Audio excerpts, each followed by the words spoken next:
Yes, Zaga. Yaga. You know the vibes. You rocking out with yours truly. Showtime Sizzle. I am the sauce. Hey, hey. They're playing. They want to I think they went to the beach. La playa. La playa. Yes, yes. Shout out to my neighbors, you know. But yeah, I ain't gonna stay on that long, right? Because like I said, I gotta go get them real quick. 'Cause they are at, I said La Playa, down there by the marina. But salute to Big Blunts, right? He just said something to me, and it resonated, right? And also watching on Instagram just now and observing ESPN and another channel, I mean another thing, they took Earl Spencer off the pound for pound list. Now you got all these boxing doers and talkers speaking on boxing, right? Um, but I think that something that we are failing to realize, right? Everybody's doing content on what was wrong with Earl, right? That something was wrong with him, or he wasn't EJ, he wasn't himself. Maybe he was himself. Um, Maybe he has been a protected fighter. These are some of the things that nobody wants to discuss because we have been programmed and still to this day being programmed to think that he was just, walking destruction, right? But when you think about it, he fought two southpaws. Bud Crawford, a switch hitter, but he fought that fight out the southpaw stance, so let's say three. So was Earl Spence really what we have been programmed to believe he has been? Remember Bob Arum, the infamous meeting. Shout out to Blunts for highlighting this. See, once people start highlighting certain things, I feel the need to talk about it and go more in depth on like things that I know. That's why I would say, but hey, what do I know? So why did Bob Arum, remember the infamous meeting when Bob Arum was killing EJ on the low, when EJ was like, call Al Heyman, and Bob Arum was like, you sure it's not Sam Watson? You sure it's not Sam Watson? This is before EJ's transformation, right? When EJ was gonna fight Mikey Garcia, right? And you seen after he fought Mikey Garcia, the transformation, he was the face of the PBC. I think I even got a video of that telling you how that was going to play out at the time. We was at the Brooklyn Sheraton Hotel, and I called him the face of the PBC, yada, yada, yada, all that. But remember what Bob said to him, right? This was 5 years ago before the fight. Bob said, yeah, the smart thing would be to stay away from Terrence. Now, this is the guy now. He's 90 years old, but he's been in the game over 60 years. Top ranked boxing over 60 years. They put together some of the biggest fight cards to date. Now you guys want to talk about the PBC. The PBC is fairly brand new. Fairly brand new, but shout out to them. But Bob Arum was on record as to telling Earl Spence to his face, yeah, the smartest thing for you to be stay away from this guy, stay away from Terrence. And what did they do? They kept him away from Terrence for as long as they could until, like I like to say, the jig was up. So with that being said, like, how good is Earl Spence, right? You guys are all programmed to believe that he was this world beater, right? But like I said, he only fought two southpaws in 28 career fights. 3 now with 29 with Terrence Crawford, and got decimated. But you guys want to get on here and talk about him not being himself. Talk about him being drugged, being this, that. No, maybe he was himself. Maybe he was himself. See, most of you boxing YouTubers, right? And I say this respectfully, it's a few out there that are woken, that do their own research, right? Like I said, and study. Because if you're not studying and you just go off of, I watched this dude today, respectfully. This dude is getting that blue blood. Respectfully, blue blood is a nobody in boxing. Has been a nobody. He's a guy with a YouTube channel that has a whole bunch of foolish listeners that, for whatever reason, think that he does more than what he does in boxing. If that was the case, I'm waiting to see Blue Blood sign a young hitter. I'm waiting to see him elevate and become a promoter or a manager or something. He has yet to do this, respectfully.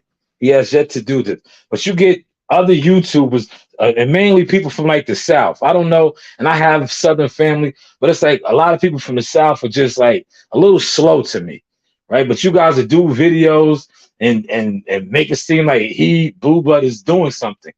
Brother, he's doing the same thing you're doing. The only difference is he knows how to finesse it better than you. But as far as him being some type of shot caller in this boxing industry, the proof is in the pudding. When he goes to these fight weekends, fight night, where's he doing it at? He's got to do what he has to do. He has to be at his YouTube set up to do his YouTube business. He's not at the venue. He's not collecting a check. He's not doing none of that off of boxing. Hopefully y'all caught that source. But let's get back to Earl Spence. Now, like I said, a lot of us have been programmed to think that Earl Spence was like this guy, right? But Terrence Crawford, on the other hand, we were programmed to believe that he wasn't that guy. And you see how I kept saying the jig is up, it was going to play out, because the guy that we have been programmed, and now you see how I said we, even though I know I'm not programmed, I know too much, but hey, what do I know? But it's like the YouTube community, we have been programmed to think that Earl Spence was up here, Terrence Crawford was down here. Terrence Crawford's competition level was down here. Earl Spence's competition level was up here. But yet when that fight played out last Saturday, July 29th, the guy whose competition level was down here pretty much had his way with the guy whose competition level was up here. Not only did he have his way with the guy whose competition level was up here, he seemingly beat the guy whose competition level was up here rather easier than some of the guys whose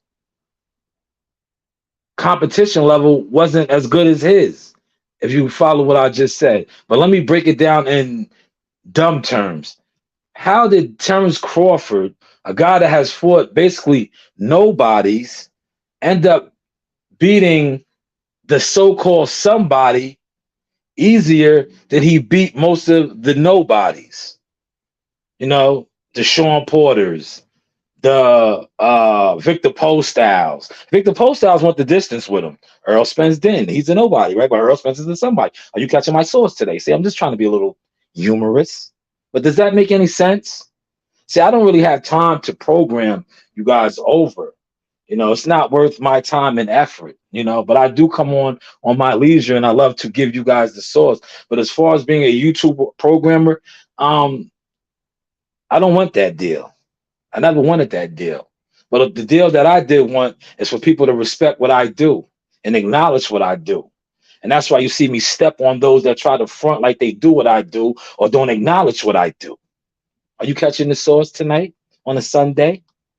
Hopefully you are. Shout out to my guy Toby in the building. What going on? UK. Yes, the UK. They love me in London, Larry. But yeah, so back to Earl Spence. So him getting booted off the pound for pound list, I don't see nothing wrong with that, because this is the guy that was on the pound for pound list, right? Pretty much for being a champion in a division that he campaigned in his whole time, right? He no longer is a champion in there, right? I know you're saying, oh, but he only has one loss. He no longer is a champion. Why was he on the pound for pound list originally? Because he had 3 belts in a division that he's been in his whole pretty much fight career. The other guy, who has been a conqueror of many divisions, came and conquered him. So yes, if he's not in the pound for pound, I don't see it as a problem. Because what has he done other than being a welterweight 3 belt holder champion? that got manhandled, that got embarrassed, that got like, yo, I don't know. So now we are here where content creators, programmers, more or less, now we're trying to program other things. This shit is like the Matrix for real. A lot of you guys took the blue pill, some of y'all took the red. So it's like, depending on what pill you took, that's what you're going to believe. But if you really know boxing, like a lot of you guys claim to do, you know that matchmaking is essential. A lot of things that Derrick James and EJ himself was even talking about, a fighter being manufactured, might have been the man in the mirror, them. Might have been who they were talking about, built up to this moment. That was EJ, and it played out. He was built up to that moment. When he got on that stage at that level against the other guy that is a nobody, fought nobody, that nobody turned into a somebody.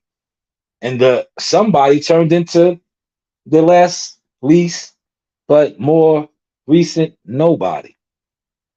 Hopefully, y'all caught this source and y'all catching this source. So, is it fair to say that the nobody was really somebody and that the somebody was really nobody? Because Earl Spence went out there and not only did he lay an egg, he did it in such a unspectacular fashion that got a lot of people questioning whether he was drugged or Crawford had this and that. But I say this to say that.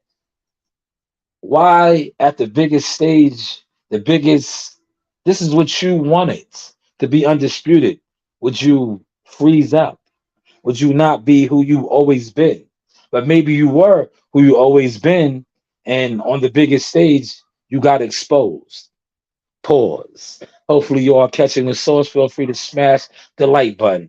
This is the Source Experience, where we do break down fighters. A lot of you guys don't like my boxing views because a lot of you guys don't get to see my boxing views. But if you really did see my boxing views, you might understand why I give you the source the way I give you the source.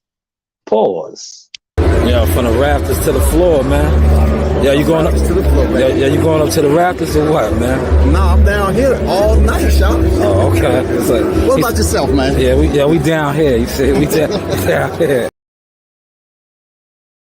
We have blue on us. There's like 8 different. So if you want, go ahead and watch Lamar rap. Have you signed off on him before? Okay. Awesome. So, I just read the picture I checked. Yeah, just watch Lamar. How did it work down here at the bottom? I said, how did it work down here at the bottom? Oh, good. Because did you hear the commission in the background say, have you signed off on hands before? Have you signed off on hands before? So in order for Bud Crawford's gloves to be loaded, and that shout out to Jahad Tucker. That was Jahad Tucker. He is on his way to becoming a world champion, but that wasn't even a world champion fight. But yet you heard the commission in the background say, have you signed off on gloves before? Are you signing off on these gloves? So you mean to tell me a fight of that magnitude, Showtime pay-per-view, undisputed, there were no commissions present when the hands were being wrapped, when gloves were being placed on? But yet a fighter of Jahad Tucker's magnitude, who just faced his 11th fight, had commission and other people in the back? I don't get that. Jahad is not fighting for world titles yet, but yet for the most prestigious, undisputed, 4-belt era in the welterweight division, no commission was present when gloves were being loaded. Oh yeah, because alleged, they saying that Terrence had loaded gloves. So when his gloves got loaded and his hands were being wrapped, the commission wasn't back there. See, come on, you gotta stop listening to these programmers that don't really give you no views. We have blue on us. There's like 8 different. So if you want, go ahead and watch Lamar rap. Have you signed off on him before? Okay. Awesome. So I just read the picture I checked. Yeah, just watch Lamar. How did it work down here at the bottom? I said, how did it work down here at the bottom? Oh, good. Just wondering. I had to play that back because sometimes I do get, I'm getting up in age. Sometimes I might mishear things, but I just wanted to play that back. So yeah, he did say, "Have you signed off on hands wraps before?" But yeah, we had the biggest fight in boxing that they didn't. No commission was present. No other member of the team was present to watch fighters' hands being wrapped and placed in the gloves. I don't know. Maybe I just don't know. But like I said, sticking to the topic, maybe the somebody was a nobody and the nobody was a somebody. So we need to stop with all of these excuses. We need to stop with all these what ifs. What if this? What if that? What if Earl Spence won? Will we be here defending him right now? No. What we will be defending is, I told you Terrence Crawford wasn't shit. I told you Bud never fought nobody. But being that Bud did fight somebody who apparently turned out to be a nobody, and Spence, we are sitting here trying to figure out what went wrong with Spence. Maybe what went wrong with Spence is Spence was never who we thought he was. Pause. You're rocking over your truly show, Tom Sizzle. I am the source. Hey, this is Coach Larry Wade, IBL Champions. Hey, I train professional boxers, and you with Sauce Talk Podcast. You don't want to miss anything that he puts on here. Appreciate you, champ. You know the vibe. To Larry Wade. He builds champions. I know champions. And I can tell you a champion. Bud Crawford is definitely a champion. But with that being said, listen, we are going to close because, like I said, I got to go get my kids from La Playa, the beach and all that, whatever it is, the marina. It is what it is. But I just want to come on here and chop that up. Salute to Big Blunts and Boxing for definitely sparking that thought in my mind. And before I let that thought go, I just felt like jumping on and giving you some quick sauce. This is the sauce. But hey, what do I know? But I tell you this, guys always want to know if I was ever in a ring or two or not. Just ask a couple of people about me if I can fight. I grew up around Buddy McGirt, who is my cousin. I also know Junior Poison Jones, who is my family as well. I never was professional because, I did other type things in life, and but I can fight. And if you guys do want to set something up with me, like I always tell these guys that be in my comments, just have your budget right. Because one thing about me is I have receipts. I don't do nothing for free.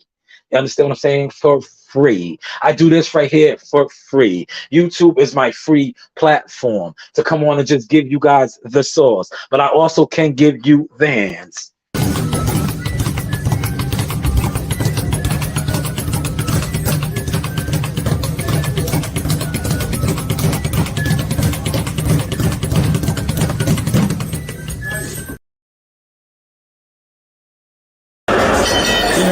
Introducing first, out of the blue corner. Another one. He weighed in at 129.8 pounds with gold trim. His record, 23 victories, only 3 defeats, 1 draw.